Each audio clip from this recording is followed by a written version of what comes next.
എല്ലാവർക്കും സ്വാഗതം. ഇന്ന് നമ്മൾ ഉണ്ടാക്കാൻ പോകുന്നത് വളരെ എളുപ്പത്തിൽ ഉണ്ടാക്കാൻ പറ്റുന്ന ഒരു സിമ്പിൾ കോക്കനട്ട് ചട്നിയാണ്.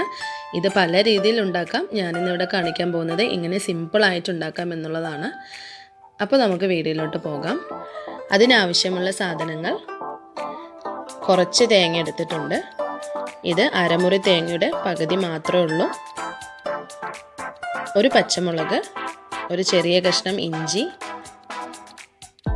3 ടേബിൾ സ്പൂൺ പൊട്ടുകടല എടുത്തിട്ടുണ്ട്. ആവശ്യത്തിനുള്ള ഉപ്പ്. നമുക്കിനി ഇതിനെ എല്ലാം ചേർത്ത് മിക്സി ജാറിലിട്ട് കുറച്ച് വെള്ളം ഒഴിച്ച് അരച്ചെടുക്കണം. ഇവിടെ ഞാൻ നന്നായി അരച്ചെടുത്തിട്ടുണ്ട്.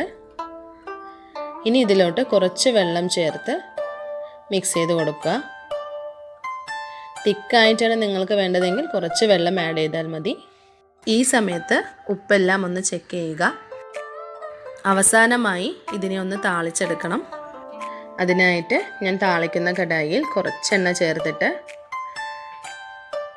എണ്ണ ചൂടായ ശേഷം 1/4 ടീസ്പൂൺ കടുകും 2 വറ്റൽമുളകും കുറച്ച് കറിവേപ്പിലയും ചേർത്ത് താളിച്ചെടുക്കണം. പിന്നെ നമുക്കിതിനെ ചട്നിയിലോട്ട് ഇട്ട് കൊടുത്ത് ഒന്ന് നന്നായി മിക്സ് ചെയ്ത് കൊടുക്കുക. അങ്ങനെ നമ്മുടെ എളുപ്പമായിട്ടുള്ള കോക്കനട്ട് ചട്നി ഇവിടെ റെഡി ആയിട്ടുണ്ട്. നിങ്ങളിങ്ങനെ ഈ ഒരു രീതിയിലൊന്ന് ട്രൈ ചെയ്ത് നോക്കുക. മറക്കാതെ നിങ്ങളുടെ ഫ്രണ്ട്സിനും ഫാമിലീസിനെല്ലാം ഈ റെസിപ്പി ഷെയർ ചെയ്ത് കൊടുക്കുക. നിങ്ങൾക്ക് ഈ വീഡിയോനെ കുറിച്ച് എന്തെങ്കിലും ഫീഡ്ബാക്ക് ഉണ്ടെങ്കിൽ കമൻറ്റിൽ അറിയിക്കാൻ മറക്കരുത്.